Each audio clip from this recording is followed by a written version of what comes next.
I swear I'm not gonna be able to get this video done.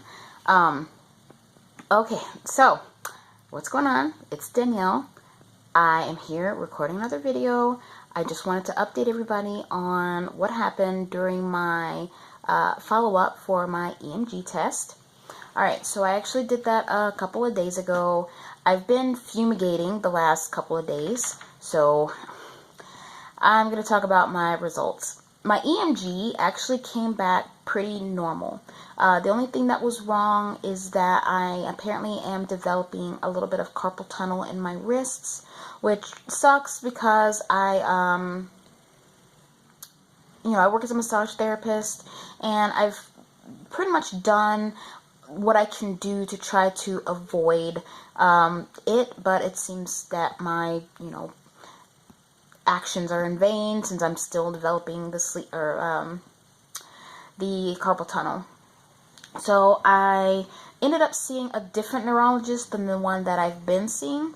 So I did ask her for something for my restless legs. She ended up giving me Klonopin, a very low dose. And I didn't know until, I told Amanda that apparently it's an anti-anxiety medication.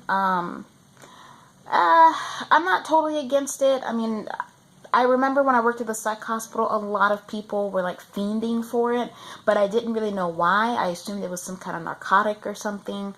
I guess I just need to do more research on it, but I do feel like, it might be something that might help with my legs.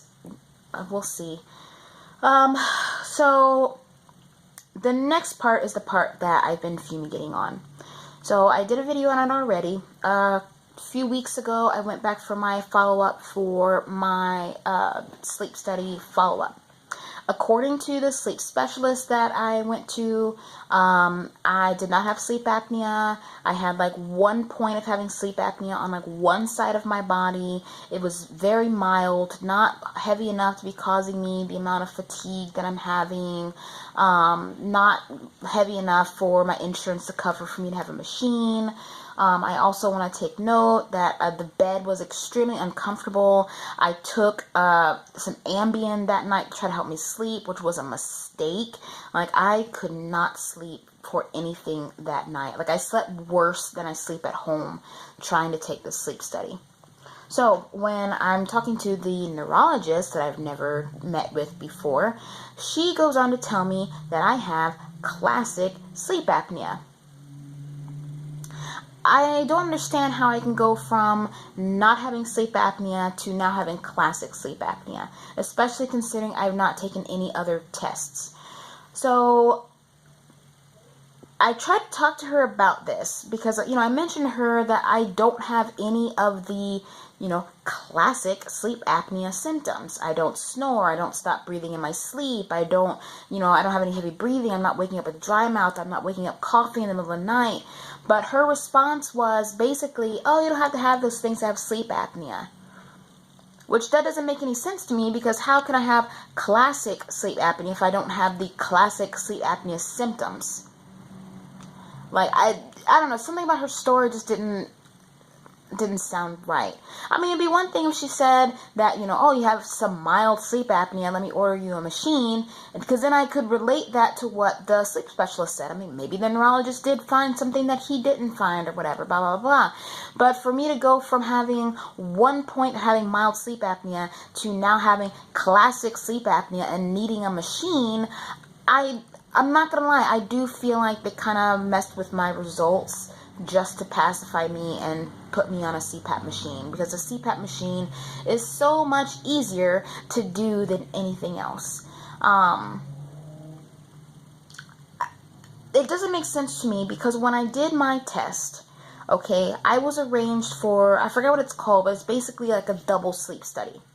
So essentially they were measuring me, but in the middle of the night, if I exhibited signs of sleep apnea, I was supposed to be woken up, and then the CPAP machine was supposed to be placed on me immediately.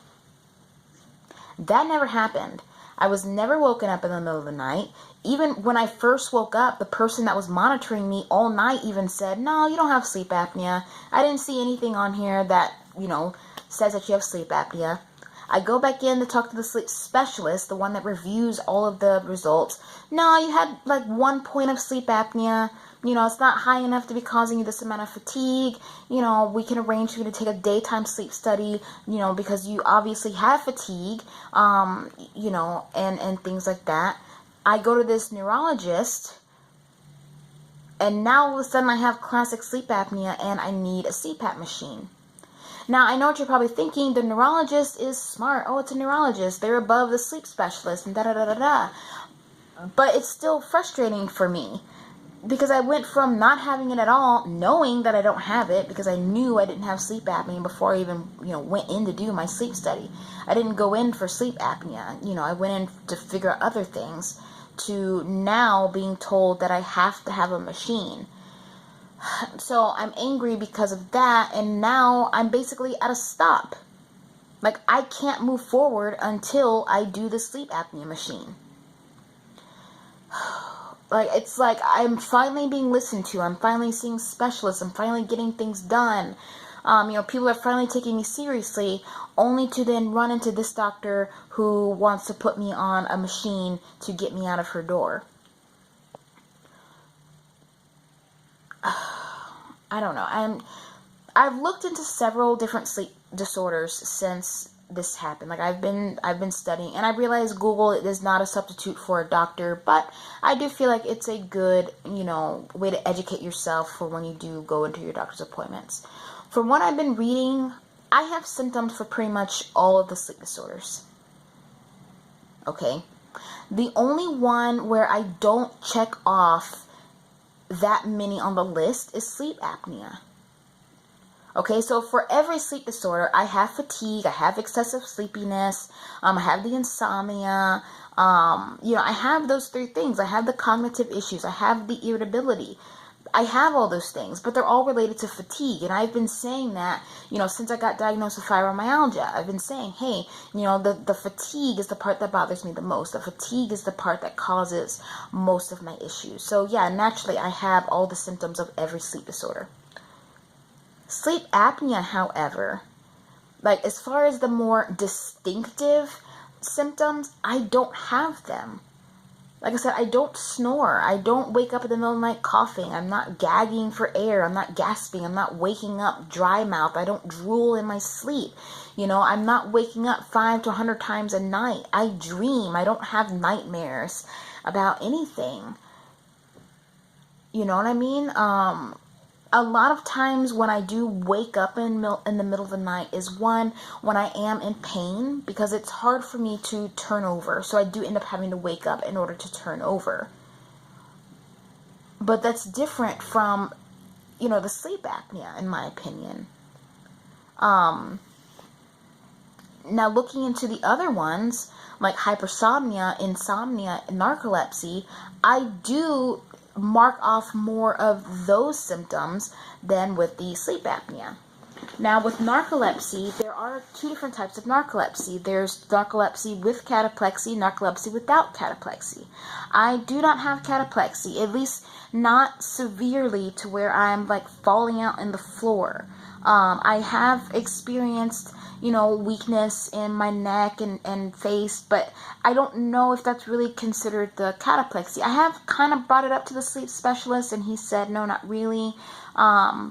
So I just let it go because I don't really know. I don't have a good example to kind of follow up on. But I do notice that, sometimes my neck will kind of fall over, or I laugh like this.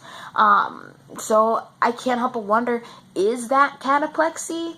I don't know. This is my first time anyone's ever taken me seriously about my sleep stuff. So as far as I know, I do have cataplexy.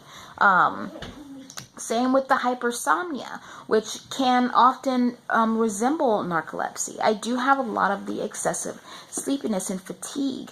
Up until this last year, 2018, I could sleep anywhere and everywhere. I have fallen asleep driving my car.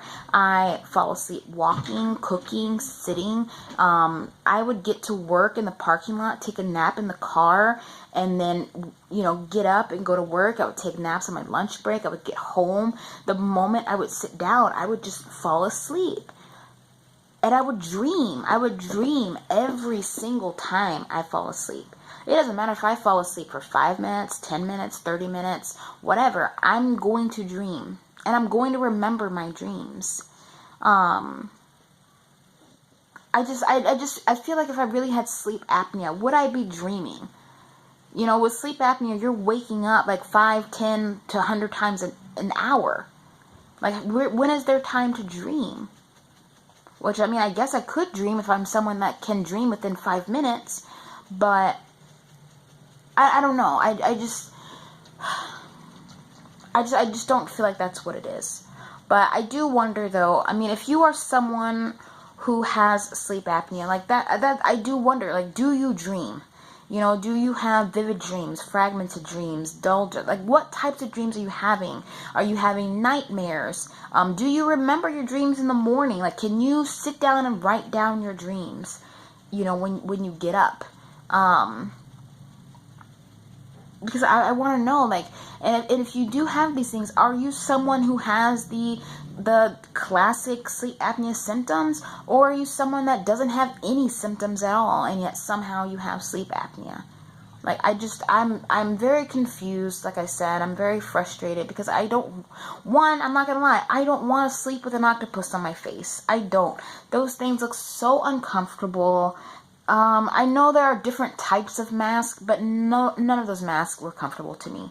Like, none of them. Like, I don't care. I tried the one that just goes in the nose. I tried the one that goes over the face. Like, I couldn't breathe, like, at all. Like, I had more trouble breathing with the mask than I did without it. You know what I mean? So anyways, let me know. If you have sleep apnea, do you dream? Or what types of dreams are you having? Do you have the classic symptoms of sleep apnea?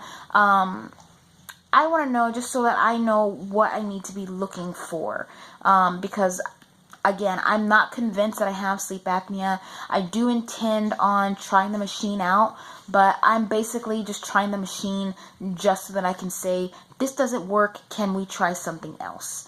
But anyways, let me know. I'll be updating some more later. I do have my colonoscopy in a week, so we'll see how that goes. That's another thing, hypothyroidism. Oh my gosh, just really quick. Okay, with hypothyroidism, I also have symptoms for that. I have more symptoms for hypothyroidism than I do with sleep apnea. The only 2 symptoms I have for sleep apnea are fatigue and weight gain. But those are also symptoms of hypothyroidism. Weight gain, fatigue, constipation, stomach upset, all things that I have. Cognitive issues, another thing with hypothyroidism that I have. So I just don't think that's what it is. But anyways, I will see you guys in the next video. Please leave me a comment below and just give me some insight on sleep apnea. Because I've looked on YouTube, but there's information, but you know, I want to hear it from people that actually have it. Alright, I'll talk to you guys later.